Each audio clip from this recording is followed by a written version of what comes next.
Hello everyone, welcome to my channel Sarkari job seekers. Ministry of defence ने बहुत सारी post पे वैकेंसी के लिए नोटिफिकेशन जारी किया है। आर्मी ऑर्डिनेंस कॉर्प्स एओसी में टोटल नंबर ऑफ वैकेंसी 723 है। इसमें अप्लाई करने की स्टार्टिंग डेट 2 दिसंबर है और लास्ट डेट 22 दिसंबर है। इसमें कोई भी एप्लीकेशन फीस चार्ज नहीं की जा रही है। इसमें सिलेक्टेड कैंडिडेट्स के लिए प्रोबेशन पीरियड 2 साल का होगा।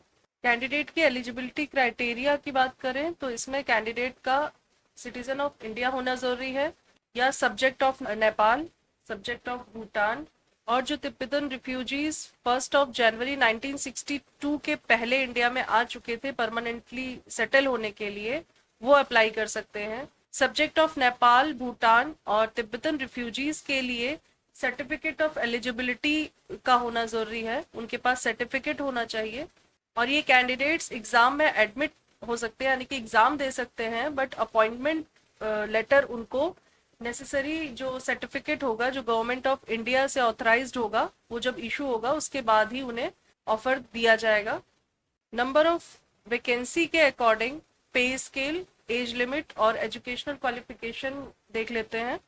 पहली वैकेंसी है मटेरियल असिस्टेंट की, जिसमें नंबर ऑफ वैकेंसी 19 है, जिसमें अनरिजर्व कैटेगरी के लिए 10, ईडब्ल्यूएस के लिए 1, ओबीसी के लिए 5, एससी के लिए 2 और एसटी के लिए 1 वैकेंसी है। जिसमें मिनिमम एजुकेशनल क्वालिफिकेशन किसी भी रिकॉग्नाइज्ड यूनिवर्सिटी से किसी भी डिसिप्लिन में ग्रेजुएट होना जरूरी है, या मटेरियल मैनेजमेंट में डिप्लोमा होना जरूरी है, या किसी भी डिसिप्लिन में डिप्लोमा इन इंजीनियरिंग की रिक्वायरमेंट है। पे स्केल 29,200 रुपीज से 92,300 रुपीज का पे स्केल होगा और मिनिमम एज 18 और मैक्सिमम एज 27 होगी।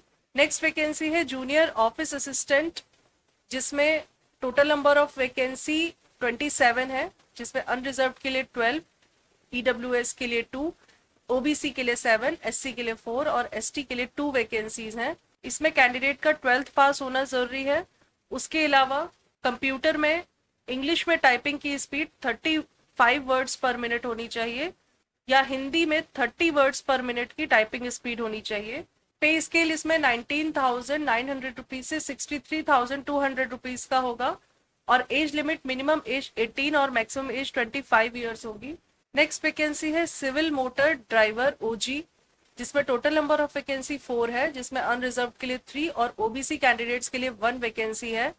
एजुकेशनल क्वालिफिकेशन इसमें 10th पास होना जरूरी है कैंडिडेट का। उसके अलावा हैवी व्हीकल्स का सिविलियन ड्राइविंग लाइसेंस होना चाहिए और 2 साल का एक्सपीरियंस होना चाहिए।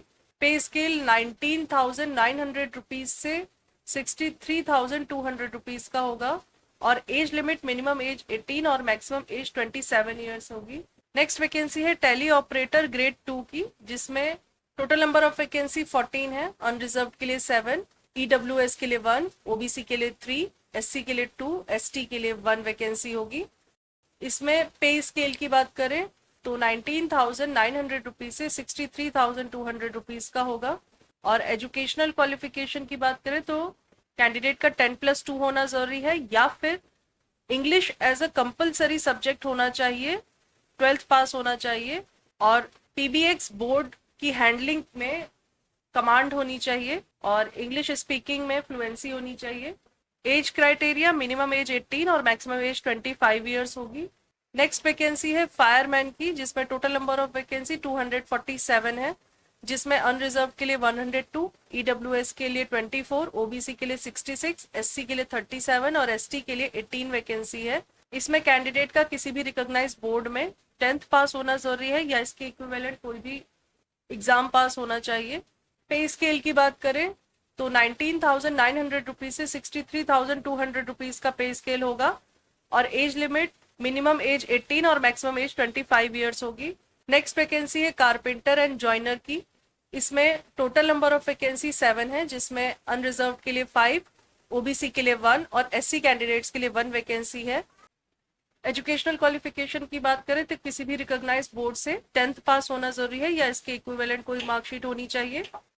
उसके अलावा रिलेटेड ट्रेड में किसी भी रिकॉग्नाइज्ड आईटीआई से 3 इयर्स ट्रेनिंग के साथ सर्टिफिकेट होना चाहिए या रिलेटेड ट्रेड में आपके पास एक्चुअल वर्क का एक्सपीरियंस होना चाहिए। पे स्केल 19,900 रुपीज से 63,200 रुपीज का होगा और एज लिमिट 18 मिनिमम एज और 25 ईयर्स मैक्सिमम एज लिमिट होगी। नेक्स्ट वैकेंसी है पेंटर एंड डेकोरेटर की, जिसमें टोटल नंबर ऑफ वैकेंसी 5 है, जिसमें अनरिजर्व में 4 और ओबीसी कैंडिडेट्स के लिए 1 वैकेंसी है। एजुकेशनल क्वालिफिकेशन की बात करें तो इसमें किसी भी रिकॉग्नाइज्ड बोर्ड से 10th पास होना जरूरी है।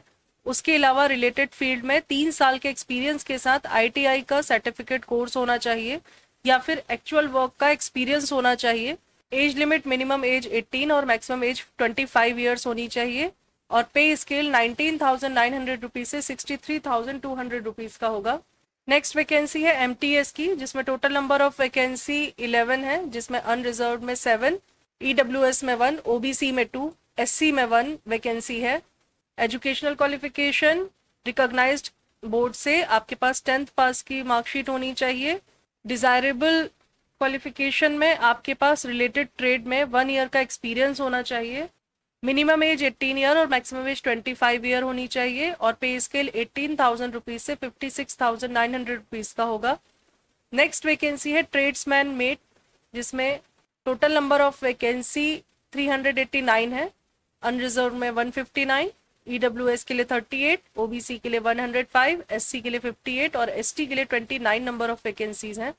एजुकेशनल क्वालिफिकेशन किसी भी रिकॉग्नाइज्ड बोर्ड से कैंडिडेट का 10th पास होना जरूरी है। उसके अलावा किसी भी रिकॉग्नाइज्ड इंडस्ट्रियल ट्रेनिंग इंस्टीट्यूट से किसी भी ट्रेड में आपके पास सर्टिफिकेट होना चाहिए।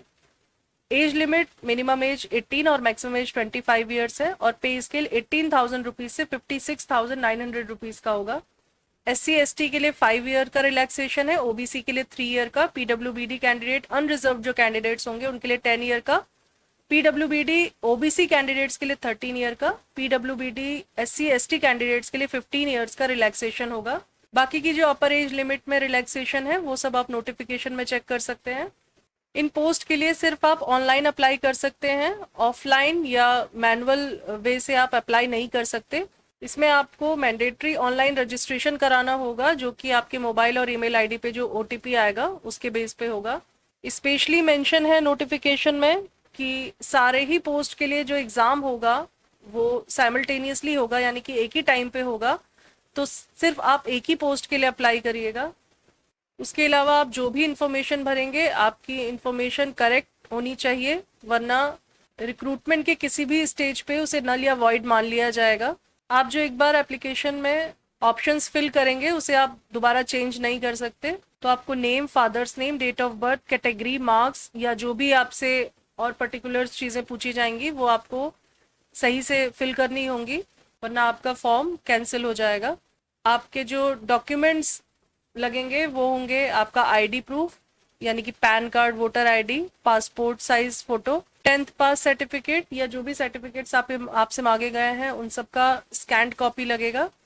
एग्जाम सेंटर आपको फर्स्ट कम फर्स्ट सर्व के बेसिस पे ही दिया जाएगा। जो कैंडिडेट शॉर्टलिस्ट होंगे उनको उनके according first come first serve basis पे एग्जाम सेंटर अलॉट किया जाएगा, जो कि आपका रजिस्टर्ड ईमेल आईडी में आपका एडमिट कार्ड आ जाएगा। उसी एडमिट कार्ड में आपका इनरोलमेंट नंबर और वेन्यू और शेड्यूल मेंशन होगा।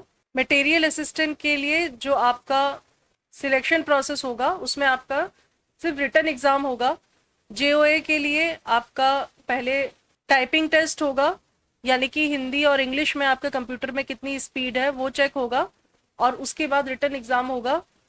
सीएमडी ओजी के लिए आपका ड्राइविंग टेस्ट होगा पहले और उसको क्वालिफाई करने के बाद आपका रिटन एग्जाम होगा। टेली ऑपरेटर ग्रेड 2 के लिए रिटन एग्जाम होगा। फायरमैन के लिए पहले आपका फिजिकल टेस्ट आपको पास करना होगा और उसके बाद रिटन एग्जाम पास करना होगा। कारपेंटर एंड जॉइनर के लिए आपको फर्नीचर बना के दिखाना होगा, जो कि प्रॉपर फिनिशिंग होनी चाहिए और वर्बल क्वेश्चंस आपसे पूछे जाएंगे और उसके बाद आपका रिटन एग्जाम होगा। पेंटर एंड डेकोरेटर के लिए भी आपका सबसे पहले वर्बल क्वेश्चनिंग होगी और पेंटिंग ऑफ वुडन आइटम्स होगा और उसके बाद आप जब क्वालिफाई कर लोगे तो आपका रिटन एग्जाम होगा। एमटीएस के लिए रिटन एग्जाम होगा। ट्रेड्समैन मेट के लिए आपका पहले फिजिकल एग्जाम पास करना जरूरी है और उसके बाद आपका रिटन एग्जाम होगा। रिटन एग्जाम का ड्यूरेशन 2 आवर्स का होगा, जिसमें मैट्रिक लेवल स्टैंडर्ड के जो एग्जाम होंगे उसमें जनरल इंटेलिजेंस एंड रीजनिंग का एग्जाम होगा, न्यूमेरिक एप्टीट्यूड, जनरल इंग्लिश और जनरल अवेयरनेस का एग्जाम होगा जो कि 150 मार्क्स का होगा। 10+2 लेवल स्टैंडर्ड का जो एग्जाम होगा उसमें general intelligence and reasoning, numeric aptitude, general awareness, English language and comprehension का एग्जाम होगा जो कि 150 मार्क्स का होगा। और ग्रेजुएट लेवल स्टैंडर्ड का जो एग्जाम होगा उसमें general intelligence and reasoning, numeric aptitude, general awareness और इंग्लिश लैंग्वेज एंड कॉम्प्रीहेंशन का एग्जाम होगा जो कि 150 मार्क्स का होगा। सिलेबस पर सब्जेक्ट नोटिफिकेशन में मेंशन है। बाकी की सारी इन्फॉर्मेशन भी आप नोटिफिकेशन में चेक कर सकते हैं। रिलेटेड नोटिफिकेशन का लिंक और ऑफिशियल वेबसाइट का लिंक हमने डिस्क्रिप्शन में मेंशन किया है, आप वहां से चेक कर सकते हैं। Best of luck, thank you.